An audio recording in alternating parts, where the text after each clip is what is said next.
নমস্কার, আপনারা দেখছেন নিউজ নাও। চোখ রাখবো এই মুহূর্তের সংবাদে। নেশার সবচেয়ে বেশি বারবারত সিপাহীজলা জেলায়। বিষয়টি জানানো হয়েছে সংশ্লিষ্ট জেলার জেলা শাসককে। সোমবার বিশ্রামগঞ্জে নেশা মুক্তি কেন্দ্রের ভূমি পূজন অনুষ্ঠানে এরকমটাই জানালেন মুখ্যমন্ত্রী ডক্টর মানিক সাহা। সিপাহীজলা জেলার নেশার সবচেয়ে বেশি আদান প্রদান এবং নেশা বাণিজ্য হয় বলে মন্তব্য করেন মুখ্যমন্ত্রী ডক্টর মানিক সাহা। সোমবার বিশ্রামগঞ্জে সুসংহত নেশা মুক্তি কেন্দ্রের আনুষ্ঠানিক ভূমি পূজন অনুষ্ঠানে বক্তব্য রাখতে গিয়ে এই বিষয়টি সংশ্লিষ্ট জেলা শাসককেও জানানো হয়েছে বলে জানিয়েছেন মুখ্যমন্ত্রী। যারা এই ড্রাগের সাথে যুক্ত, সিপাহীজলা কিন্তু সবসময় এখন টার্গেটে আছে, কিন্তু এখানে সবচেয়ে বেশি এই জায়গার মধ্যে ড্রাগের বিষয় আদান প্রদান ইত্যাদি সবাই জানে। আমি ডিএম সাহেব যখন এখানে পোস্টিং পাই, আমি বলছি আপনার কিন্তু বিশাল দায়িত্ব, এটাকে আপনার ঠিক করতে হবে। ঠিক আছে, ভালো 100% এখানে প্রাইম মিনিস্টার আবাস যোজনা আপনি সাকসেসফুল হয়েছেন, তো চাইল্ড ম্যারেজ থেকেও আপনি চেষ্টা করছেন, সব এগুলো তো আছে। পাশাপাশি আমি সব করলাম, সব ধরনের উন্নয়ন হলো, কিন্তু এই ধরনের যারা অ্যাটাকিং যে এজেন্টস গুলো আছে, অ্যাটাকিং যে ফ্যাক্টর, সেটা যদি আমাদের ওইদিকে যদি আমরা নজর না দেই, তাহলে বড় বড় বিল্ডিং বানিয়েও লাভ হবে না, শান্তিও হবে না। কারণ এটা তো গেলে একটা দিক, law and order. For example আমি বলছি, ল অ্যান্ড অর্ডার যদি আমাদের ত্রিপুরাতে ঠিক না হয়, তো কেউ বাইরের থেকে আসবে না এখানে। ইনজেক্টেবল ড্রাগ নেবার কারণে রাজ্যে এইচআইভি, হেপাটাইটিসের মতো রোগ বাড়ছে বলেও জানিয়েছেন মুখ্যমন্ত্রী। নেশার বারবারন্ত খুন করার মতো অপরাধ বলেও এদিন জানিয়েছেন মুখ্যমন্ত্রী। তাদের সাথে এখন ইনজেক্টেবল একই আপনার সিরিঞ্জ দিয়ে অনেকে নিচ্ছে, তাতে করে হেপাটাইটিস, এইডস, এইচআইভি এগুলো হচ্ছে। তো একটার সাথে কত সমস্যা, মানে আমি বলবো যে এটা একটা খুন করার মতো অবস্থা হয়ে আমি বলবো। মানে আস্তে আস্তে আস্তে করে একটা লোককে এবং ওই ফ্যামিলিকে একদম শেষ করে দিচ্ছে সেখানে। কাজে আমাদের দায়িত্ব কিন্তু অনেক বেশি। এবং ঠিক আছে, আমরা রিহ্যাবিলিটেশন সেন্টার এখানে করছি। এখানে মাননীয় প্রধানমন্ত্রীজির কারণে আমরা এখানে প্রায় 121,90,00,000 টাকা আমরা ডোনার মিনিস্ট্রি পিএম ডিভাইন যে প্রকল্প, সেখান থেকে আমরা পেয়েছি। আর বাকি যে টাকা, সেটা প্রায় টোটাল আমরা এখান থেকে সেন্ট্রাল গভর্নমেন্ট আমাদের দিচ্ছে, আউট অফ 121.90 লাখের মধ্যে 86 করোড় 12 লাখ ওনারা দিচ্ছেন, আর বাকি টাকা কিন্তু আমরা স্টেট গভর্নমেন্ট আমরা দিচ্ছি। তো যৌথভাবে সেটা সেই নিয়ম অনুসারে আমরা এটা করছি। মোট প্রায় 121,90,00,000 টাকা ব্যয় করে বিশ্রামগঞ্জে গড়ে তোলা হচ্ছে সুসংহত এই নেশা মুক্তি কেন্দ্র। মোট 200 শয্যা হবে পিএম ডিভাইন প্রকল্পে গড়ে তোলা এই সুসংহত নেশা মুক্তি কেন্দ্র। এছাড়া এদিন অনুষ্ঠানে ভার্চুয়ালি স্থাপন করা হয় আমতলীতে জেলা পরিবহন কার্যালয়, লাঠিয়াছড়া উচ্চ বিদ্যালয় ভবন, সার্কিট হাউস ভবন এবং বিশ্রামগঞ্জ থেকে বরকুরবাড়ি সড়কের ভিত্তিপ্রস্তর। ব্যুরো রিপোর্ট, নিউজ নাও।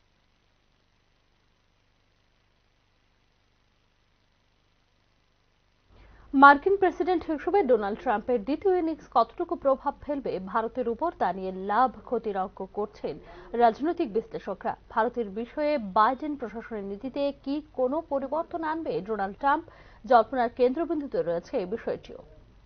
মার্কিন যুক্তরাষ্ট্রের প্রেসিডেন্ট হিসেবে আবারও একবার হোয়াইট হাউস দখল করেছেন ডোনাল্ড ট্রাম্প। প্রথম মেয়াদে অর্থাৎ 2017 থেকে 2021 সাল পর্যন্ত যুক্তরাষ্ট্রের 45তম প্রেসিডেন্ট হিসেবে দায়িত্ব পালন করেছিলেন ট্রাম্প। তার নীতির সঙ্গে পরিচিত মোটামুটি ভারত সহ সারা বিশ্ব। একাধিক ফ্রন্টে তার সঙ্গে কাজ করার অভিজ্ঞতা রয়েছে ভারতের নরেন্দ্র মোদী সরকারের। ডোনাল্ড ট্রাম্পের সঙ্গে প্রধানমন্ত্রী নরেন্দ্র মোদীর সম্পর্ক ভালো। বহুবার নরেন্দ্র মোদীকে তার ভালো বন্ধু বলে বর্ণনা করেছেন ট্রাম্প। ডোনাল্ড ট্রাম্পকে একাধিকবার প্রধানমন্ত্রী মোদীর নাম উল্লেখ করতেও শোনা গিয়েছে। এবারের নির্বাচনে প্রশ্ন উঠছে, দ্বিতীয়বার প্রেসিডেন্ট হিসেবে ক্ষমতায় আসায় ভারতের উপর কি প্রভাব পড়তে পারে এবং ভারতের বিষয়ে বাইডেন প্রশাসনের নীতিতে কি পরিবর্তন আনবেন ডোনাল্ড ট্রাম্প। ডোনাল্ড ট্রাম্পের অর্থনৈতিক নীতিতে আমেরিকা ফার্স্ট দৃষ্টিভঙ্গি প্রাধান্য পাবে বলে বিশ্বাস করেন রাজনৈতিক বিশ্লেষকরা। ট্রাম্প তার প্রথম মেয়াদে আমেরিকান শিল্প সংরক্ষণের নীতি গ্রহণ করেছিলেন। চীন ও ভারত সহ একাধিক দেশ থেকে আমদানির উপরে চড়া শুল্ক আরোপ করেছিলেন তিনি। আন্তর্জাতিক বিষয়াবলী পর্যবেক্ষণকারীদের মতে ট্রাম্পের চোখে বাণিজ্য সংক্রান্ত নিয়ম খুব বেশি লঙ্ঘন করে ভারত মার্কিন পণ্যের উপর খুব বেশি পরিমাণ শুল্ক আরোপ করুক, তা চাইবে না ট্রাম্প। ট্রাম্প চান তার দেশ থেকে আমদানি করা পণ্যের উপর 20% পর্যন্ত শুল্ক আরোপ করা হোক বলে মনে করেন আন্তর্জাতিক মহল। যদি ট্রাম্পের শুল্ক বিধি বাস্তবায়িত হয়, তাহলে 2028 সালের মধ্যে ভারতের জিডিপি 0.1% পর্যন্ত হ্রাস পেতে পারে। ভারত ও মার্কিন যুক্তরাষ্ট্রের মধ্যে বাণিজ্যের পরিমাণ $20,000 কোটি। ট্রাম্প যদি শুল্কের হার আরো বাড়ান তাহলে ভারতকে অনেকটাই ক্ষতির সম্মুখীন হতে হবে বলে মনে করেন অর্থনীতিবিদরা। ডোনাল্ড ট্রাম্পের বাণিজ্য নীতি ভারতের আমদানিকে ব্যয়বহুল করে তুলতে পারে। এর ফলে মূল্যস্ফীতির হার বাড়বে এবং সুদের হার খুব বেশি কমানো সম্ভব হবে না। এতে সমস্যা বাড়তে পারে, বিশেষত মধ্যবিত্ত গ্রাহকদের, কারণ তাদের জন্য বেড়ে যাবে ইএমআই। ডোনাল্ড ট্রাম্পের চীনের কট্টর বিরোধী হিসেবে বিবেচনা করা হয়। তার প্রথম মেয়াদে যুক্তরাষ্ট্র ও চীনের মধ্যে সম্পর্কের বেশ অবনতি দেখা গিয়েছিল। এই পরিস্থিতিতে ভারত ও আমেরিকার মধ্যে প্রতিরক্ষা সম্পর্ক আরো জোরদার হবে বলেই আশা ভারতীয় কূটনৈতিক বিশ্লেষকদের। যুক্তরাষ্ট্রের প্রেসিডেন্ট হিসেবে তার প্রথম মেয়াদে কোয়াডকে শক্তিশালী করার বিষয়ে খুব সক্রিয় ছিলেন ডোনাল্ড ট্রাম্প। এশিয়া প্রশান্ত মহাসাগরীয় অঞ্চলে যুক্তরাষ্ট্র, অস্ট্রেলিয়া, ভারত ও জাপানের জোট হলো কোয়াড। মার্কিন প্রেসিডেন্ট হিসেবে ডোনাল্ড ট্রাম্পের দায়িত্ব নেওয়ার পর ভারতের সঙ্গে অস্ত্র রপ্তানি, যৌথ সামরিক মহড়া ও প্রযুক্তি হস্তান্তরের ক্ষেত্রে আরো মজবুত সমন্বয় হতে পারে দুদেশের। এর ফলে চীন ও পাকিস্তানের বিরুদ্ধে শক্তিশালী হবে ভারতের অবস্থান। প্রেসিডেন্ট হিসেবে দায়িত্বে থাকাকালীন ভারতের সঙ্গে বড় ধরনের প্রতিরক্ষা চুক্তি করেছিলেন ট্রাম্প। এবার এই বিষয়টি এগিয়ে যেতে পারে বলে প্রত্যাশা ভারতীয় কূটনৈতিক বিশ্লেষকদের। তবে ডোনাল্ড ট্রাম্পের নীতি বিভিন্ন জটিলতা সৃষ্টি করতে পারে অভিবাসীদের জন্য। যুক্তরাষ্ট্রের নির্বাচনে অভিবাসন একটা বড় ইস্যু এবং ট্রাম্প এই বিষয়ে বেশ সোচ্চারও। অবৈধ অভিবাসীদের বহিষ্কারের প্রতিশ্রুতি দিয়েছেন তিনি। বিপুল সংখ্যক ভারতীয় মার্কিন প্রযুক্তি সেক্টরে কাজ করেন এবং তারা H-1B ভিসা নিয়ে যুক্তরাষ্ট্রে পাড়ি দেন। ডোনাল্ড ট্রাম্প তার প্রথম মেয়াদে H-1B ভিসা সংক্রান্ত নিয়মের ক্ষেত্রে কঠোর অবস্থান নিয়েছিলেন। এর প্রভাব দেখা গিয়েছিল ভারতীয় পেশাদার ও প্রযুক্তি সংস্থাগুলির উপরেও। আর তার দ্বিতীয় মেয়াদেও এই একই নীতি অব্যাহত থাকলে মার্কিন যুক্তরাষ্ট্রে কর্মসংস্থানের সুযোগ কমে যাবে ভারতীয়দের জন্য। ডোনাল্ড ট্রাম্পের কঠোর অভিবাসন নীতি অবশ্য ভারতীয় প্রযুক্তি সংস্থাগুলিকে মার্কিন যুক্তরাষ্ট্র ছাড়াও অন্যান্য দেশে বিনিয়োগের বিষয়ে দিতে পারে উৎসাহ। কাশ্মীরে পুলওয়ামা হামলার সময়ও ভারতের আত্মরক্ষার অধিকারের বিষয়কে সমর্থন করেছিলেন ডোনাল্ড ট্রাম্প। আন্তর্জাতিক ক্ষেত্রে চীনকে রুখতে চান মার্কিন যুক্তরাষ্ট্র, এই বিষয়টা স্পষ্ট এবং এটাও ঠিক যে সেক্ষেত্রে এশিয়ায় তাদের সবচেয়ে উপযুক্ত অংশীদার হলো ভারত।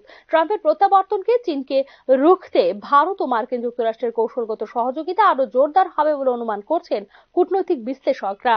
তবে ডোনাল্ড ট্রাম্পকে আমেরিকার মিত্রদের বিরুদ্ধেও লড়াই করতে দেখা গেছে, যার প্রভাব পরোক্ষভাবে ভারতের উপর পড়তে পারে বলেও আশঙ্কা বিশেষজ্ঞদের। এক্ষেত্রে চীনের বিরুদ্ধে গিয়ে তাইওয়ানকে রক্ষা করবেন কি না তাও পরিষ্কার নয়। তার এই অবস্থান এশিয়ার আমেরিকার জোটকে দুর্বল করে তুলবে। এর ফলে চীনের অবস্থান পোক্ত হবে, যা ভারতের স্বার্থের পক্ষে ভালো নয়। ডোনাল্ড ট্রাম্প কাশ্মীর ইস্যুতে ভারত ও পাকিস্তানের মধ্যে মধ্যস্থতার প্রস্তাবও দিয়েছিলেন, যা ভারত পছন্দ করেনি। তালেবানের সঙ্গে সমঝোতা করেন এবং আফগানিস্তান থেকে মার্কিন সেনাবাহিনী প্রত্যাহার করে নেন ট্রাম্প। মার্কিন যুক্তরাষ্ট্রের এই পদক্ষেপ ছিল দক্ষিণ এশিয়ার ভারতের স্বার্থের পরিপন্থী। অন্যদিকে বাংলাদেশের প্রসঙ্গে ডোনাল্ড ট্রাম্প প্রকাশ্যে ভারতকে সমর্থন করেছেন। বাংলাদেশে সংখ্যালঘুদের নিরাপত্তা নিয়ে প্রশ্ন তুলেছেন তিনি। তবে ইন্দো প্যাসিফিক নীতিকে পাকিস্তান ইস্যু নিয়ে বিভ্রান্তিতে রয়েছেন মার্কিন যুক্তরাষ্ট্র বলে মনে করেন বিশেষজ্ঞরা। রাশিয়া ও ভারতের সম্পর্কের ব্যাপারে আরো খোলামেলা হতে পারেন ট্রাম্প। তবে ভারতের সঙ্গে বাণিজ্য শুল্ক ইস্যুতে কঠোর অবস্থান নিতে পারেন মার্কিন যুক্তরাষ্ট্রের রাষ্ট্রপতি Donald Trump. Bureau report, news নাও। সর্বভারতীয় ক্ষেত্রে ইন্ডিয়া জোটকে মান্যতা দিয়ে নির্বাচনে আসন সমঝোতার পথ খোলা রাখল সিপিআইএম কেন্দ্রীয় কমিটি। এদিকে আগামী 29 তারিখ থেকে শুরু হতে চলা রাজ্য সম্মেলন নিয়ে প্রস্তুতি চূড়ান্ত সিপিআইএম ত্রিপুরা রাজ্য কমিটি। ইন্ডিয়া জোটকে মান্যতা দিয়ে জাতীয় স্তরে কংগ্রেসের সাথে জোট আসন সমঝোতার পথ খোলা রাখল সিপিআইএম কেন্দ্রীয় নেতৃত্ব। কলকাতার নিউ টাউনে সিপিআইএম এর 3 দিন ব্যাপী কেন্দ্রীয় কমিটির বৈঠকে আসন্ন মাদুরাই পার্টি কংগ্রেসের খসড়া রাজনৈতিক প্রস্তাবও পেশ করেছেন দলের পলিট ব্যুরো এবং কেন্দ্রীয় কমিটির সদস্যরা। যদিও এই কেন্দ্রীয় কমিটির বৈঠকে সিপিআইএম এর প্রাক্তন সাধারণ সম্পাদক প্রয়াত সীতারাম ইয়েচুরির লাইনের কোনো পরিবর্তন করলেন না প্রকাশ কারাত, মানিক সরকার, বিমান বসু সহ দলের সর্বভারতীয় নেতৃত্বরা। 2029 সালের লোকসভা নির্বাচনের আগেই ঘুরে দাঁড়াতে রণকৌশল স্থির করেছে সিপিআইএম। তবে 29 সালের লোকসভা ভোটের আগেই অনুষ্ঠিত হবে দেশের বিভিন্ন রাজ্যে বিধানসভা নির্বাচন। এর মধ্যে অন্যতম কেরল, পশ্চিমবঙ্গ, ত্রিপুরাতে হবে বিধানসভা নির্বাচন। এই 3 রাজ্যে ক্ষমতা পুনরুদ্ধারের জন্যই ভোটের পরিস্থিতি অনুযায়ী পদক্ষেপের সিদ্ধান্ত নিয়েছে সিপিএম। তাই কেন্দ্রীয় কমিটির বৈঠকে প্রতিটি রাজ্যের রাজনৈতিক সমীকরণ অনুযায়ী নির্বাচনী জোট গঠনের দরজা খোলা রাখলো সিপিএম। কেন্দ্রীয় কমিটির 3 দিনের বৈঠকে যে খসড়া রাজনৈতিক প্রস্তাব গৃহীত হলো তা আসন্ন পার্টি কংগ্রেসের আগে আগামী 22 এবং 23 মার্চ অনুষ্ঠিত কেন্দ্রীয় কমিটির বৈঠকে প্রকাশিত হবে বলে জানিয়েছে দল। তবে এই খসড়া রাজনৈতিক প্রস্তাবে বিজেপিকে পরাজিত করতে কংগ্রেসের হাত ধরা হবে এটা বলা হয়নি সরাসরি, তবে ঘুরিয়ে রাজ্যের নির্বাচনী পরিস্থিতি অনুযায়ী কংগ্রেস সহ অন্যান্য বিজেপি বিরোধী দলের সাথে নির্বাচনী সমঝোতা করার দরজা খোলা রাখলো সিপিএম। গত পার্টি কংগ্রেস যে সিদ্ধান্ত হয়েছিল এই সিদ্ধান্তের কোনো পরিবর্তন দেশের বর্তমান রাজনৈতিক পরিস্থিতিতে করছে না পলিট ব্যুরো। সিপিআইএম এর মূল লক্ষ্য বিজেপিকে ক্ষমতাচ্যুত করা এবং নিজেদের হারানো জমি পুনরুদ্ধার।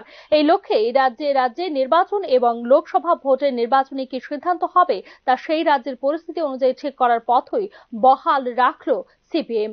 এর ফলে কংগ্রেস হাইকমান্ড চাইলে ফের বাম কংগ্রেস জোট হতে পারে। প্রথমে 2026 সালে পশ্চিমবঙ্গ বিধানসভা এবং 2028 সালে ত্রিপুরা বিধানসভা নির্বাচনে। 2024 সালে লোকসভা নির্বাচনে পশ্চিমবঙ্গ, রাজস্থান, তামিলনাড়ু, ত্রিপুরা, বিহার সহ একাধিক রাজ্যে কংগ্রেসের সঙ্গে সিপিআইএম এর নির্বাচনী সমঝোতা হয়েছে। এদিকে আগামী 2 থেকে 6 এপ্রিল পর্যন্ত মাদুরাই পার্টি কংগ্রেস ঘিরে রাজনৈতিক তৎপরতা বিশেষ করে পরিলক্ষিত হচ্ছে ত্রিপুরা, কেরল, পশ্চিমবঙ্গে। সিপিআইএম পার্টি কংগ্রেসের আগে আগামী 29 থেকে 31 জানুয়ারি পর্যন্ত অনুষ্ঠিত হবে সিপিআইএম ত্রিপুরা রাজ্য সম্মেলন। এ লক্ষ্যে 29 জানুয়ারি রাজ্যের রাজধানী শহর আগরতলায় হবে সমাবেশ। এই সমাবেশে নিজের শক্তির জানান দিতে রাজ্যব্যাপী প্রচার করে যাচ্ছে সিপিআইএম। 2018 সালে ত্রিপুরা ক্ষমতা হারানোর পর এই প্রথম জিএমপির মিছিল সভা অনুষ্ঠিত হয় রাজধানী আগরতলায়। এই প্রথম ত্রিপুরা ও পশ্চিমবঙ্গে সিপিআইএম এর সমাবেশে ছাত্র যুব সংগঠন, জিএমপি, কৃষক সভা, সিআইটিউ, ক্ষেত মজুর সহ বিভিন্ন শাখা সংগঠনকে সামিলের সিদ্ধান্ত নিয়েছে কেন্দ্রীয় কমিটি। উল্লেখ করা যেতে পারে সাধারণ সম্পাদকের দায়িত্বে থাকাকালীন সীতারাম ইয়েচুরি প্রয়াত হওয়ার বর্তমানে পলিট ব্যুরোর কোঅর্ডিনেটর রয়েছেন Prakash Karat. Bureau report, news now. এখনকার মতো সংবাদ এখানে শেষ করছি। অন্যান্য আপডেটস পেতে চোখ রাখুন নিউজ নাও এর পর্দায়।